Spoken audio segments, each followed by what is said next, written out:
back to another edition of the 4D podcast. We came together today to talk about the college basketball championship. Obviously, we're going to get some plays out there for you all. We have some on the TikTok already, and then we're also going to react to Calipari going to Arkansas. For me, it's kind of crazy. I know we were talking about it in our group chat, and it feels like at best a lateral move for me, if not a step down. Now, the news of him being really good friends with the huge donor, the Tyson Chicken. The Tyson's Chicken guy? Yeah. I just don't know what to believe anymore online. I'm assuming that's true, just based on all the information that I've seen. I've heard that before. Yeah. So, I mean, and I seen a post that he's going to have $6 million in NIL to mess with, so they should have something going on. But like Kentucky, I'll take the over on that. Are you kidding me? Right? Yeah, I think it's going to be more than $6 million to play with. Oh, they're going to report $6 million. Yeah. So, if y'all want to get started on talking about Calipari, I'll get this stream shared and stuff, and then I'll chime back in.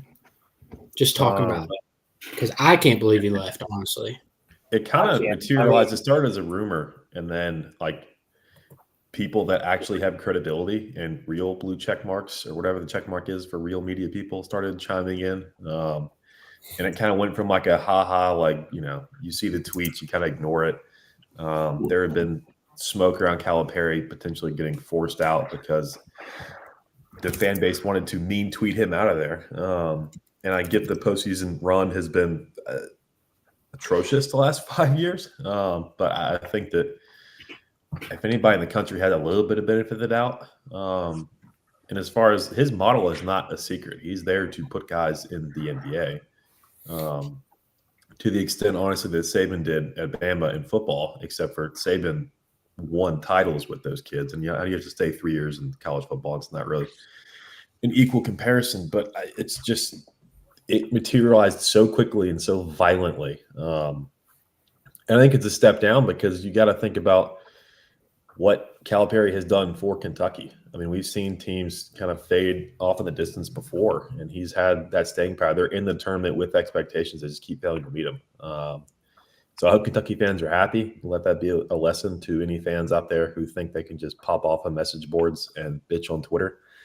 Sometimes things happen. That's definitely not the reason why it happened, but I'm sure it didn't help things when public perception is what it was about Calipari the last week, 10 days-ish or so. So as a Clemson fan, I haven't done it. I will not do it. The people that were calling for Dabo's head really better be careful what they ask for because we could be back in the wilderness very quickly. I was shocked. That's a huge get for Arkansas, though. That's my main takeaway is Arkansas is going to be on the come up. Not overnight, but, I mean, if he can get half his players in Kentucky over there in Arkansas, they're going to be a problem, I think. I mean, kind of piggybacking off that, I think Cal as a whole has seen that the like one and done, yes, it still is a big thing, but it's now a combination of one and done and like older transfers just because of the NIL and the transfer portal. And he couldn't really do that in Kentucky because it was already set in stone, like, oh, it's Kentucky, you're one and done and you're out. So I think it was kind of more so like I think he needed a new spot. I don't know how y'all feel about that, but for me, I felt like he needed a new spot because it kind of was just the same thing. Like, oh, it's Cal. He's going to get talent. They're going to go to the NBA. They're going to lose in like the second, third round. What do you Cole and Jack think? Yeah, that's kind of how I feel about it. Like, I look at it as a fresh start for him. I mean, he's been there 15, 16 years. And I feel like sometimes things can just run their course, especially with the way Kentucky fans were acting towards him. I mean, if Virginia Tech had a coach, I mean, it's completely different, apples to oranges, but if Tech had a coach that was getting one and dones every single year and consistently being the top 25 team in the country, maybe the last couple of years haven't been up to Kentucky standards, like they were whenever he first got there. But I just don't I don't see how Kentucky fans can be happy about this. I mean, who are you going to get that's better? There's not many guys out there better than There's not many guys. Why would those guys come? If this is going to happen, why the hell would you go?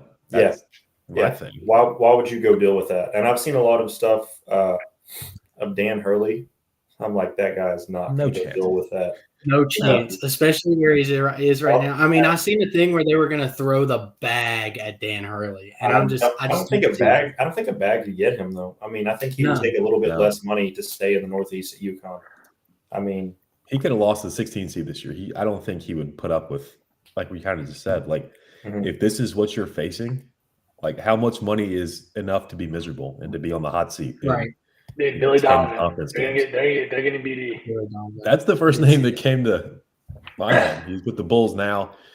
Billy Donovan goes to Kentucky, dude. That's dangerous.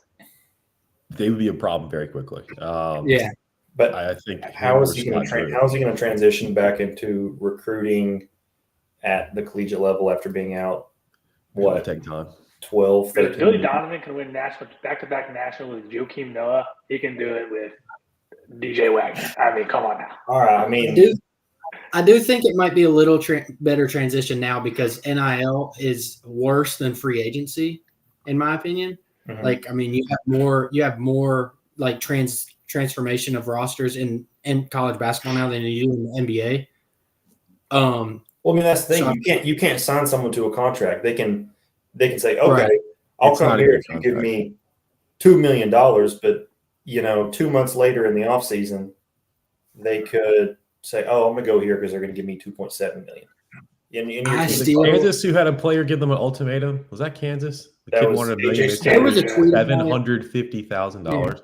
He's like, "All right, see ya." That's insane to me. Yeah, and he's not that good of a player. I don't know who's going to give him $1 million. Like, he's a good player. Don't get me wrong. Right. He hasn't played for the same team in consecutive years since high school. Like he didn't even do it in high school. Terrible. He played three different teams in high school. Yeah, it's insane, and that's why I'm adamant on the component of I don't like in conference transfers. I don't like we had like Toussaint go to Texas Tech. Like I can see it in some cases, but for the most part, I don't like it. But I'm also a big component of there's got to be some regulation to the NIL and it can't happen until the national government steps in, and that's going to take 20 years. Yeah, and by that time, everything's going to be ruined. And they're not going to have that perfect round one anyway. Cal is going to go to Arkansas and just get everybody he wants. Is what's going to happen. Yeah, like Arkansas is going to win the SEC next year. I feel like some people don't realize how basketball rich of a tradition Arkansas is. I mean, obviously, just last year they were good. It's not Kentucky, it's not Duke, it's not UNC, but like I kind of feel like they're on that second tier. Throughout whenever we were younger, when we were kids and teenagers around that age, Arkansas was never that good. You didn't think about them as like a blue blood in a sense, but they're just right below. Well, a good bit below, the Duke, Kentucky, UNCs of the world. But I mean, it's still a good basketball school. Well, I mean, they just had Anthony Black, who was he was a lottery pick, right? Yes, very good. And then Tremont Mark is good. Like they had a lot of talent there. Just kind of JD Notes. I don't know how he didn't land in the NBA. Yeah, they had guys. It just fell apart this year. I mean, they had the little scandal. Possibly, I don't. That was a fun week on TikTok. I don't think there's anything for that, but the rumor is almost worse than the truth in that instance. But I don't think it's a terrible job for Cal. I mean, you like Kentucky, like you said, they're a blue blood, but he kind of made them who they are now, especially in this generation. In my opinion, I mean, they did lose to WVU in the Elite Eight, to just saying, with John Wall and DeMarcus Cousins, but who's 40? But but he did. Hey, I gotta do something for us. We're 9-23 this year, but I don't know. Any other thoughts there? I mean, I don't even know who to think of replacements for Kentucky. I've seen a thing about maybe Mark Few, Scott Drew. Okay. Scott Drew. I've seen Nate Oates, Alabama's coach. I've seen Billy Donovan, obviously. Hurley, obviously. They can get Hurley. That'd be huge for them. I think if I'm Kentucky, I think you call Hurley first if he Yeah, answers, have to. and then you call Billy Yeah. Donovan. I think that's the first Jay two. Wright and too then- has to be on that list. Yeah, but then But I think he got out of Jay Wright college had basketball for a lot of opportunities. the things we're seeing right now. So Yeah, I He's don't think also he'd had be attracted to opportunities. that. I think He's he's back and happy. he's declined. And so, Well, yeah, and Jay I Wright's think, out there making sports clips. and I think Nate Oates is probably third. Tony With Bennett, Will Will Wade. Yeah. Obviously, doing Alabama right now. No, if Tony Bennett goes to freaking Kentucky, Kentucky is going down. I mean, they're going to average 40 points a game, And give up No. 15 though. Is the Yeah, is the Kentucky key would there. never. yeah, but that's not SEC basketball. That's not what Kentucky fans want. No, I mean, not at all. That's- and the transparency is like Calipari. Yeah, he won one natty in 15 years, which is bad. But I think his big thing was that's hard to do though. I will get you to the NBA. To the And NBA. like I think Yep. the fans realize, like the fans are like, oh, we want natties. I don't. But it's Natty and Calipari's head like, oh yeah, we win great. But look at all the players he has that are stars in the league right now. Like I mean, look at absolute Gonzaga. stars. That's not how hard it is to win one. I mean, they got there and Right. got smoked by Baylor. It was one of the better teams I've seen last I 5 seen a years. thing of maybe Mark Few transitioning to SEC. I don't think. I don't I think he's think got a Yeah. good spot Gonzaga, set up man. out west. I don't. We I got think a it's chat. come Get out him of the that parade of the league. SEC. And go to another Power Five before he gets into like a Kentucky. Yeah. Yeah, we got a chat Like that another does blue blood. love a Patino hire, He's got to be on that I list. know. He has to. right? I mean, Patino back. but does he like? Can you? Because he just got in trouble at St. John's, right?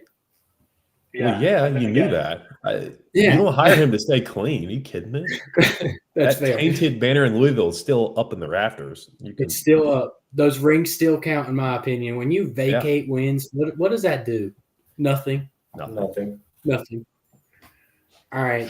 I think that's a pretty good reaction to Calipari and Arkansas. Let's move into the championship game tonight. I already posted a TikTok with my plays. I got the under and UConn. I got UConn when it was 6.5, so I like that. I personally just think that the bigs kind of cancel each other out. I do like Clingan. I can't ever say his name. Is that how you say it? Klingen, I believe. I think it's Klingen. I do like his athletic ability and his size enough. He's big enough to like at least compete with Edey. And then I think personally UConn's just better everywhere else, kind of in my personal opinion. What are y'all's thoughts there? I don't like Braden Smith. I'm just gonna say it. I don't like Braden Smith. When I view this matchup of Klingon and Edey, I don't think of it as Klingon can compete with Edey. I mean, I think it's going to be complete neutralization of what Purdue can do. I mean, Klingon, he's not going to get the same – he hasn't gotten the same type of publicity that Edey has had all year, but that's because he's consistently got 4 guys on the floor with him who are just as good. Does Purdue have that? Yeah. No, and I'm not taking anything away from Edey by saying that, but I'm just saying Klingon is going to make some noise against Edey. He'll get drafted higher too. That's pretty consensus. Oh, he's right now. definitely a better NBA prospect too. So tonight might be a coming out party. In all honesty, I think I hope both guys are on the floor for as many minutes as they're physically able to play. Yeah. I don't want a DJ Burns situation where he picked up 2 or 3 quick and was kind of quasi DQ'd for stretches. That was essentially the end of NC State's chances, unless they got Alabama hot from 3, which they couldn't. I think under 2. I'm with Larry. I'm looking on Bet Openly right now. It's at 143 at plus 104, which you're not going to find anywhere else, especially offshore. But I think we're going to see a little bit of nerves early. These stadiums are weird, but they play these games. I know they've got a game under their belts each already, but I think these 2 teams have gotten here with some defense. UConn won't be worried about a track meet like they were with Alabama. Alabama started hot from 3 and kind of regressed. It's a bit of the opposite from how they got past Clemson. So I'm expecting a lot of work inside with the 2 bigs we mentioned, and then hopefully, like I said, we don't have to revert to watching, the second or third option down low because either one of those guys is out because of fouls. Nobody wants a game like this decided on the free throw line anyway. I think that's in the back of the minds of the officials. So hopefully no tinfoil hat garbage like we had at the end of Iowa UConn over the weekend. That was very hotly debated. But I mean, that was just It a was the right blatant call. screen. It was the right call. You It hate the was the spot, right but call. that's the right call. Yeah, It's just So When I saw it live, seven's a lot of points. I was like, okay, it's the right call, but it's iffy. But then I saw a view of kind of facing head on of the screener of her sliding in, which I couldn't see from the first angle, and it was just blatant. I mean, you can't not call that. If you hide the clock, you call it. If you show somebody the play without the clock, you call it, which is unfortunate. This is how it goes. I feel stronger about the total than the side. 7 feels like a lot. I know Larry got 6.5, which was a good move by him just to get that extra little bit of value. 7 being a win, not a push. But I don't want much to do with the side. I don't know if Purdue, if there's a scenario where they can lose and cover, or really it's just you feel like either UConn continues to be inevitable, they win by double digits, or Purdue shocks the world, gets it done outright. There's a lot of wiggle room with 7 points. I mean, it may come down to free throws for the spread, honestly, at the end of the game. We'll see. But I do like the under a lot. I don't think we get either team above 70, honestly. So that could be a good game, but no fireworks.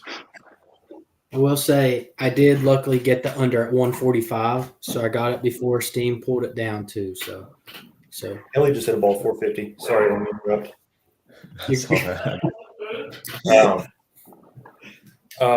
I don't feel too good either way about with the over under being in the low 140s, wherever you're finding like 143. I feel much more confident just taking UConn, whatever the hell the spread is. I mean, there's a reason they've won 11 straight NCAA tournament games by double digits or more. I guess you can't get more than double digits, but you know what I mean. I just feel like whatever type of game this ends up being, whether UConn wants to speed it up or slow it down, I feel like they're going to be able to control the pace.